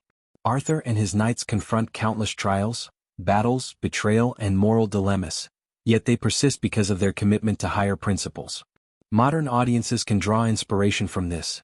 Courage is not the absence of fear, but the willingness to act rightly despite it. Excalibur embodies the enduring human struggle to uphold values and pursue justice, even when the path is fraught with difficulty. Excalibur also conveys the importance of virtue and moral discernment. The sword cannot simply be wielded by anyone. It chooses or legitimizes its wielder based on worthiness, character, and integrity. In contemporary terms, this symbolizes the idea that success and influence must be grounded in ethical principles. Achievements devoid of virtue are transient, while those aligned with justice, honesty, and compassion endure. Excalibur serves as a vivid reminder that personal and professional accomplishments are meaningful only when exercised with moral clarity. The duality of the sword, its capacity to protect and destroy, to assert authority and enforce justice, offers another moral lesson. Modern life is rife with decisions that require balancing strength and restraint, action and reflection. Excalibur reminds us that every act of power has consequences, and that ethical wisdom is required to navigate the delicate interplay between ambition, authority, and responsibility. The sword's dual edge is not a threat but a guide. It teaches the necessity of temperance, reflection, and ethical vigilance. The legend also emphasizes resilience and the acceptance of imperfection. Camelot, for all its grandeur, ultimately falls due to human flaws, betrayal, desire, and misjudgment. Yet the story does not diminish the value of striving for virtue. Rather, it underscores the importance of effort, courage, and moral aspiration even in an imperfect world. Modern audiences can draw strength from this lesson. Failure and imperfection are inevitable, but they do not negate the pursuit of excellence, integrity, and ethical action. Excalibur symbolizes both aspiration and the continual striving toward higher ideals. Excalibur's mystical and archetypal dimensions further enrich its moral lessons. The sword represents alignment with principles greater than the self, cosmic justice, divine favor, and moral truth. In contemporary life, this can be interpreted as the pursuit of purpose, ethical vision, and alignment with universal values. Excalibur teaches that leadership, heroism, and personal growth are not merely personal achievements. They are expressions of responsibility to community, society, and the ethical order. The symbolic connection between Excalibur and the Grail reinforces the idea of balance between earthly and spiritual pursuits. The sword governs action and authority in the world, while the Grail represents moral, ethical, and spiritual refinement. Modern audiences can interpret this as a reminder that success in the external world must be accompanied by internal cultivation, integrity, empathy, wisdom, and reflection. Excalibur's enduring presence emphasizes that power and virtue, action and conscience, ambition and ethics, must coexist to achieve true fulfillment. Finally, Excalibur's legacy teaches the enduring value of aspiration. Its gleaming blade is more than a weapon. It is a beacon, illuminating the potential for greatness within all individuals. The sword inspires us to act courageously, think ethically, and lead with integrity. It challenges us to align our actions with higher principles and to recognize that our decisions have impact not only on ourselves but on those around us. The legend demonstrates that greatness is not merely achieved, it is cultivated, nurtured, and continuously tested by moral and ethical challenges.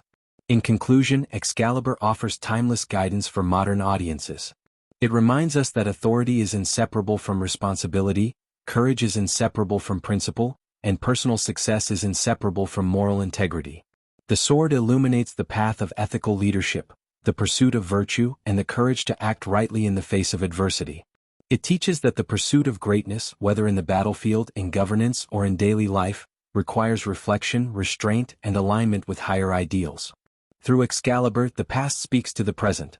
The legend's moral lessons endure because they address universal human concerns, ethics, responsibility, courage, and the quest for purpose.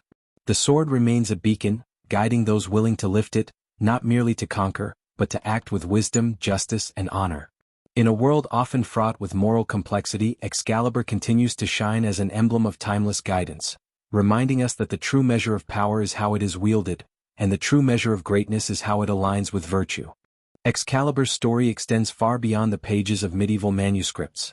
It has left an indelible mark on art, visual culture, and collective memory.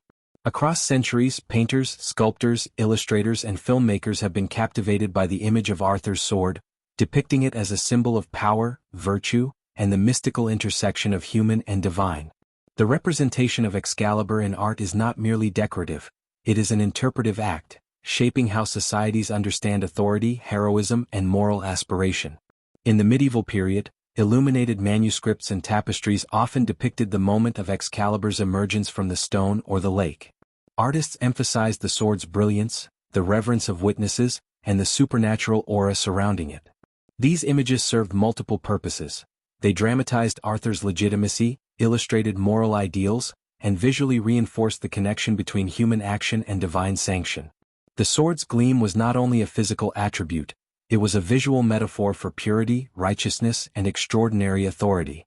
For contemporary audiences of the time, these depictions reinforced cultural values and ethical norms, linking heroism and kingship to moral and spiritual integrity. During the Renaissance, Excalibur continued to inspire artistic imagination. Painters emphasized the drama, symbolism, and grandeur of the sword, portraying it in dynamic compositions that highlighted its dual role as a weapon and emblem. The sword became a focal point in depictions of Arthurian legend, emphasizing the intersection of historical, moral, and mystical significance. Artistic representation underscored the sword's enduring symbolism: power and virtue, human skill and divine favor, heroic action and moral guidance. In this era, the sword's image conveyed cultural ideals and reinforced the narrative's philosophical and ethical dimensions. Excalibur's presence in sculpture, particularly in public monuments and commemorative works, further reflects its role in cultural memory. Statues of Arthur or his knights often position the sword prominently, emphasizing authority, courage, and moral leadership. The sculpture's permanence transforms legend into tangible cultural heritage, inviting audiences to contemplate ideals of justice, integrity, and heroism.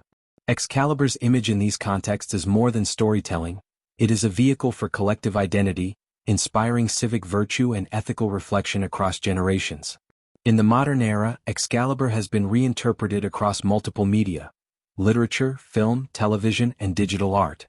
Each retelling reshapes the sword's symbolism to resonate with contemporary concerns.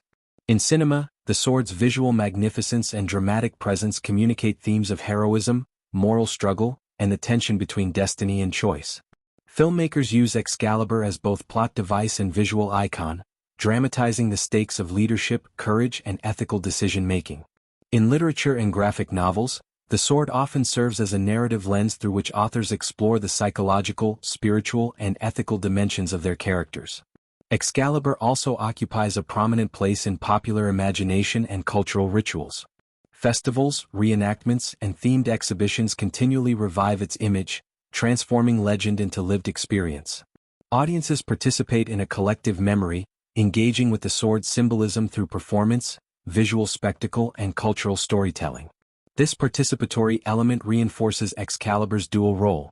It is both historical and mythical, narrative and symbolic, personal and communal. The sword's enduring presence across cultures and media demonstrates its capacity to convey timeless themes: ethical leadership, courage, virtue, and the tension between human ambition and moral responsibility. Artistic representation of Excalibur also emphasizes its mystical and symbolic dimensions.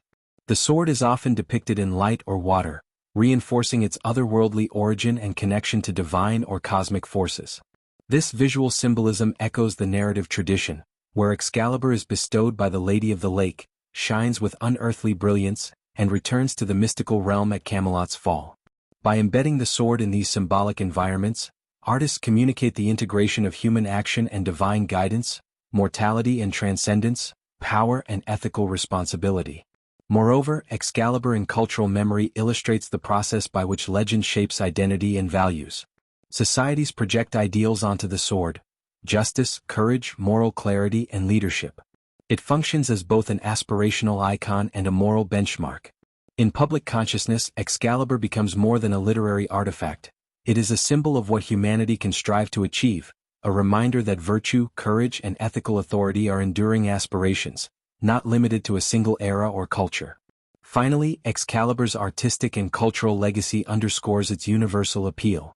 Its visual presence communicates across languages, historical periods, and cultural contexts, carrying with it the ethical, moral, and heroic ideals central to human imagination.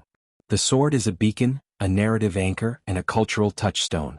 It reminds us that legend is not only a story of the past, it is a living dialogue between history, imagination, and the values we continue to uphold. Through art and cultural memory, Excalibur remains luminous. Its image inspires, educates, and challenges us, linking medieval ideals to contemporary ethical reflection. The sword continues to shine not only as a symbol of Arthur's reign but as a universal emblem of courage, virtue, and the enduring quest for moral and heroic excellence. Excalibur, beyond its brilliance and mythic appeal, embodies profound lessons about the ethics of power. In Arthurian legend, the sword is inseparable from questions of authority, responsibility, and moral choice. To wield Excalibur is to wield immense force, but with force comes accountability. The story of the sword is a meditation on the proper use of power, the moral obligations of leadership, and the consequences of ethical lapses. From the moment Arthur draws Excalibur, the sword symbolizes more than physical might. It signifies moral and spiritual authority. Power is not neutral. It is an instrument of justice and a test of virtue. Medieval audiences would have recognized that kingship and knighthood demanded ethical conduct. Courage tempered by wisdom, decisiveness tempered by fairness, and strength tempered by restraint. Excalibur manifests these principles, reminding both king and subject that power without ethics leads to tyranny, injustice, and societal collapse.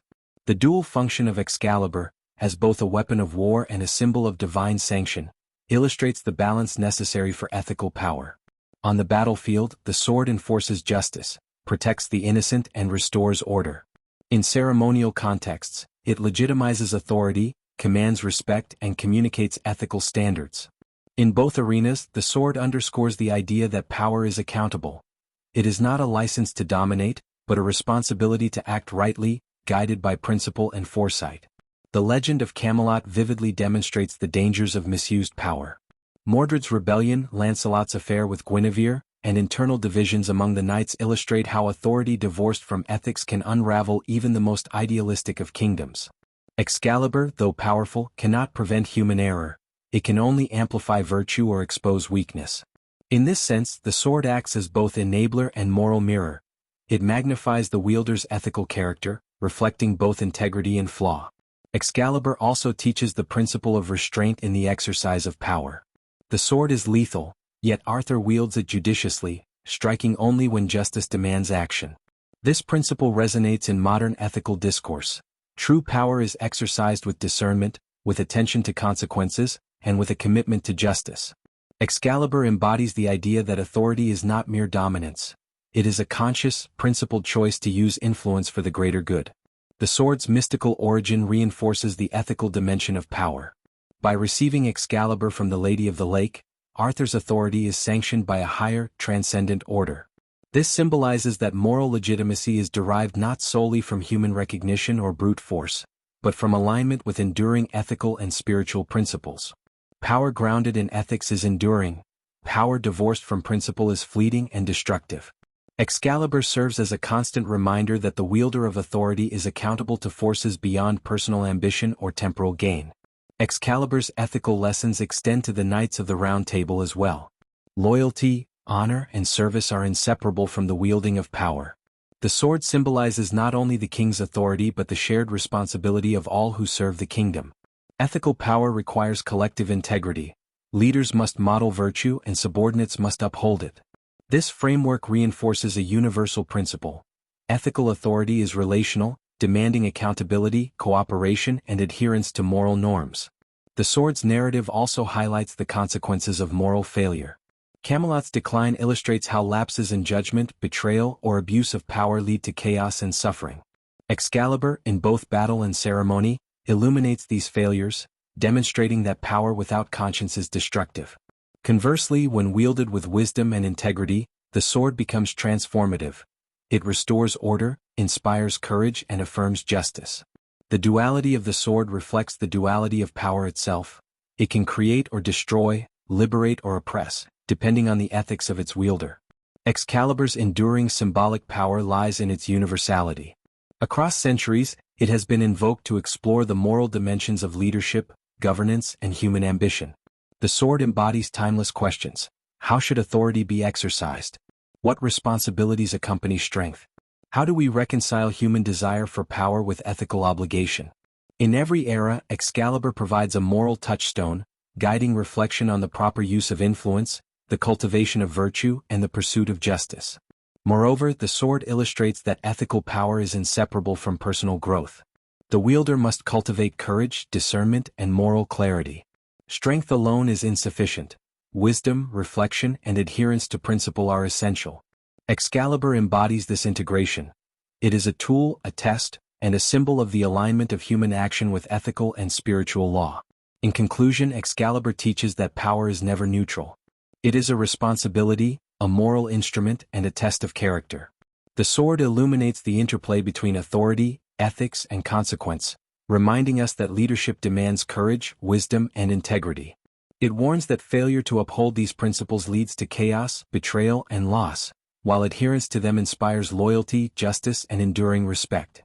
Through Excalibur, Arthurian legend offers a timeless meditation on the ethics of power, a luminous blade that guides not only kings and knights but all who aspire to wield influence with conscience, courage and moral clarity.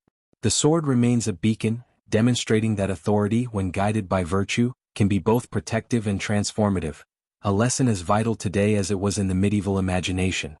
Excalibur is more than a sword of kingship, heroism, or moral authority. It is also a symbol of humanity's enduring quest for immortality.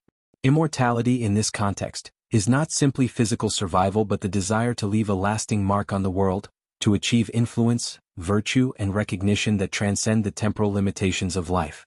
Arthur's sword, shining with otherworldly brilliance, embodies this aspiration, linking mortal endeavor with eternal significance. From the moment Arthur draws Excalibur, the sword confers a sense of destiny that exceeds ordinary experience. Its power is both practical and symbolic. It enables victories in battle, commands loyalty, and validates his authority, yet it also signals participation in a larger, timeless narrative. Excalibur represents the human yearning to transcend mortality through deeds, virtue, and legacy. To wield the sword is to step into a story that outlives individual existence. A narrative in which heroism, justice, and moral clarity endure across generations. The quest for immortality is intimately connected to the concept of legacy. Arthur's reign, idealized in legend, seeks to create a kingdom founded upon justice, virtue, and ethical governance. Excalibur, as both a tool and symbol, reinforces this objective. It embodies the enduring principles that define a just and heroic ruler. In practical terms, the sword allows Arthur to achieve tangible victories, yet its true power lies in its capacity to convey ideals that transcend the battlefield. Immortality is found not merely in survival but in the perpetuation of values, in the imprint left on the hearts and minds of those who witness and remember the acts of courage and virtue it enables. Excalibur's mystical origin further deepens its connection to the theme of immortality. Gifted by the Lady of the Lake or drawn from the stone, the sword exists in a liminal space between the mortal and the eternal. Its brilliance and indestructibility suggest permanence, while its return to the lake after Camelot's fall signifies the cyclical nature of life, death, and legacy. Immortality is not about resisting the passage of time, but about embedding virtue, courage, and ethical action into a narrative that continues beyond individual existence. The sword itself becomes a vessel of eternal ideals. Literature and legend repeatedly emphasize that Excalibur's significance is inseparable from Arthur's ethical and heroic choices. Immortality is not granted by the sword alone. It is achieved through the moral, spiritual, and heroic deeds that the sword enables. In this sense, Excalibur embodies the principle that human actions, guided by virtue and courage, can transcend mortality. The sword symbolizes the enduring impact of ethical and heroic behavior. What is done in alignment with justice, courage, and higher ideals reverberates across time, inspiring subsequent generations. The connection between Excalibur and immortality also highlights the tension between temporal power and eternal significance. Camelot may fall, battles may be lost, and even kings may die, but the ideals embodied by Excalibur endure. The sword, returned to the mystical lake, carries with it the memory of righteous rule, moral integrity, and heroic courage. Immortality, then, is a moral and symbolic inheritance, preserved not in the physical world but in collective memory, narrative tradition, and cultural imagination. In psychological terms, Excalibur represents the human aspiration to achieve symbolic immortality through deeds and virtue. Every act of courage, justice, and ethical leadership becomes a strand in the tapestry of lasting influence. The sword's presence in myth and literature reinforces this message. Greatness is measured not merely by survival or conquest but by the enduring resonance of one's actions. Arthur's wielding of Excalibur illustrates that ethical and heroic excellence creates a form of immortality that outlives the temporal span of life. Moreover, the sword's role in the narrative emphasizes that immortality is intertwined with responsibility. The sword is powerful, but it does not absolve the wielder of moral and ethical obligation. Immortality is achieved not by possessing the sword, but by wielding it wisely, defending the weak, pursuing justice, and acting with virtue. The enduring lessons of Excalibur underscore the moral dimension of lasting legacy. Power without ethics leaves no positive mark, but aligned with courage, wisdom, and moral clarity, it can echo through history.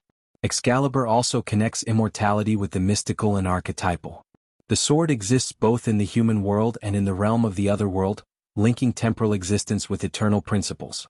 Its story illustrates that human aspiration toward lasting significance is inseparable from alignment with higher truths, ethical, spiritual, and symbolic. Immortality is realized not in defiance of mortality but in harmony with principles that transcend it. In conclusion, Excalibur embodies the quest for immortality through moral, heroic, and ethical achievement.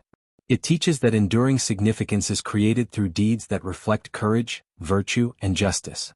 The sword illuminates the path to legacy, to act with honor, to wield power responsibly, and to leave a mark that resonates beyond the span of a single life. Through Excalibur, the legend of Arthur communicates a timeless human truth.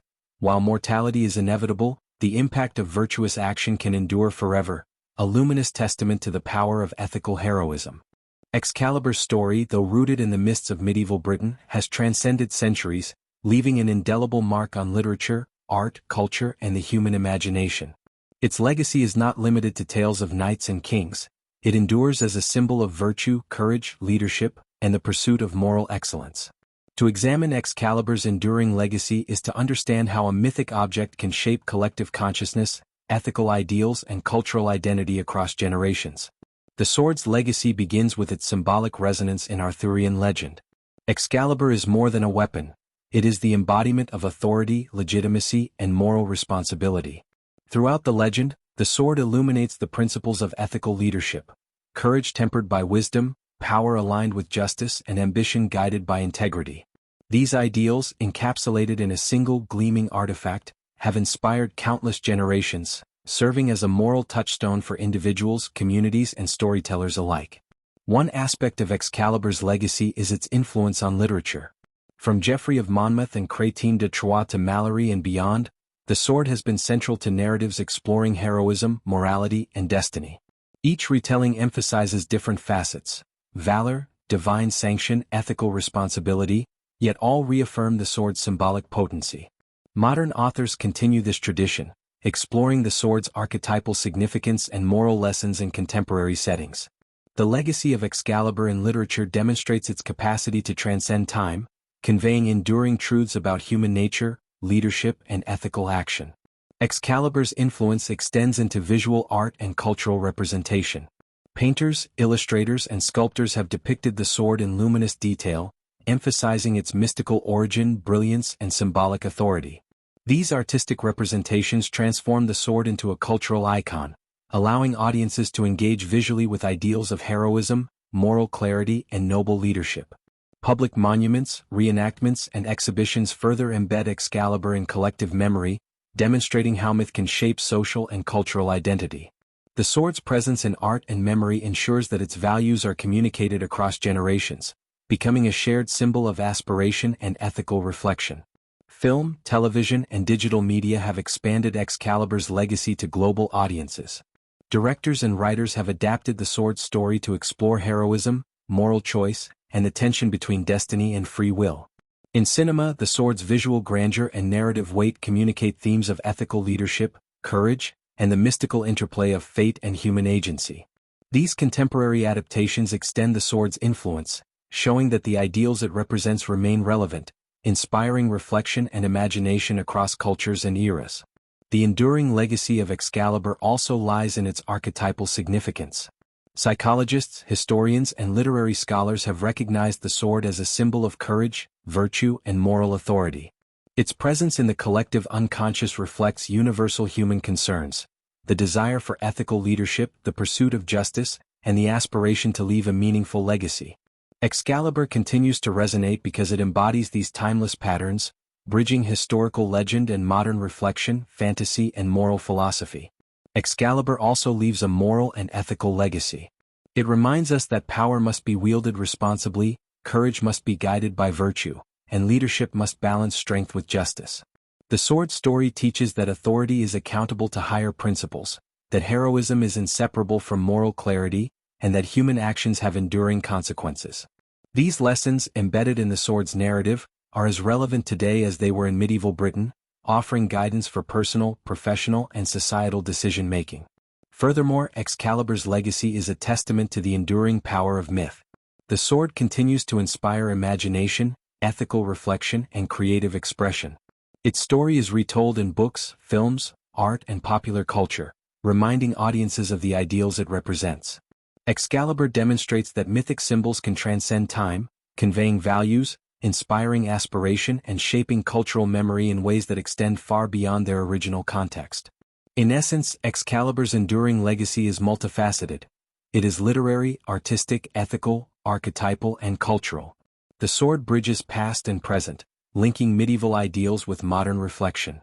It continues to illuminate principles of courage, virtue, and ethical leadership, reminding us that heroism is not merely a matter of strength, but of moral clarity, responsibility, and aspiration.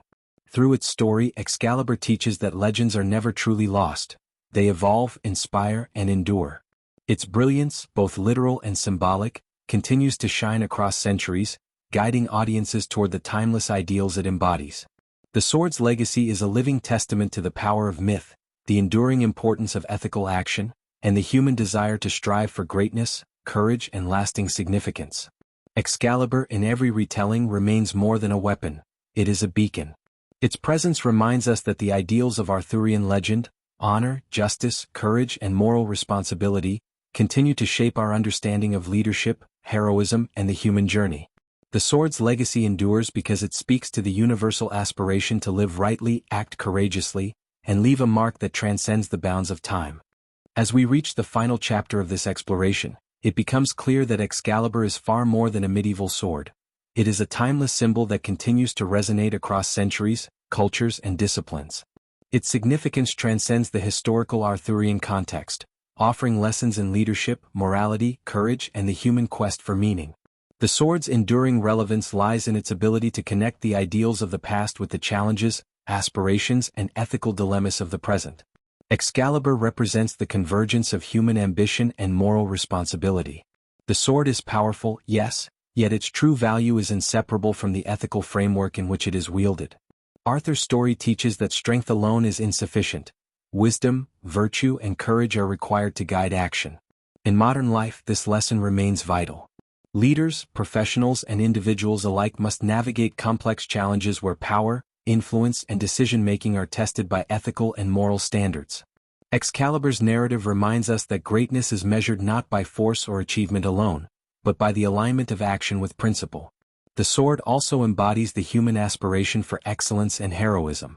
Its mythic brilliance and indestructibility reflect the qualities that individuals seek to cultivate within themselves: courage, integrity, and ethical clarity. Excalibur serves as a mirror, challenging us to assess our own lives, values, and actions. It asks us to consider how we wield the metaphorical swords of influence, decision-making, and personal responsibility in our own journeys. In this sense, the sword is not just a historical or literary artifact, it is a symbolic guide for self-reflection, growth, and moral development. Excalibur's connection to the mystical otherworld reinforces the timeless relevance of spiritual and ethical guidance. In a world increasingly dominated by material concerns, rapid technological change, and shifting social structures, the sword reminds us of the enduring value of principles that transcend the immediate and the transient. It symbolizes the necessity of aligning human endeavor with higher ideals: justice, courage, compassion, and moral clarity. Excalibur teaches that power and influence, no matter how formidable, must serve these enduring principles to achieve lasting significance. The archetypal dimension of Excalibur also speaks to the universal human experience. The sword represents patterns of courage, heroism, and ethical decision-making that appear across cultures and history. It embodies the struggle to balance ambition with responsibility, strength with justice, and personal desire with communal good. By studying the sword and its legend, we engage with a symbolic framework that continues to inform our understanding of morality, leadership, and the human condition. Excalibur endures not simply as a story but as an archetype, an enduring template for the pursuit of virtue, purpose, and legacy. Modern adaptations in literature, film, and media further extend the sword's relevance. By retelling the story of Excalibur in contemporary contexts, creators illuminate how the ideals of Arthurian legend continue to inspire, instruct, and provoke reflection.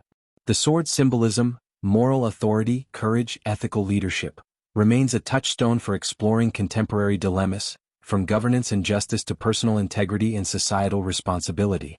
Excalibur, in each retelling, invites audiences to engage with the enduring principles it embodies, proving that myth can be both timeless and adaptable.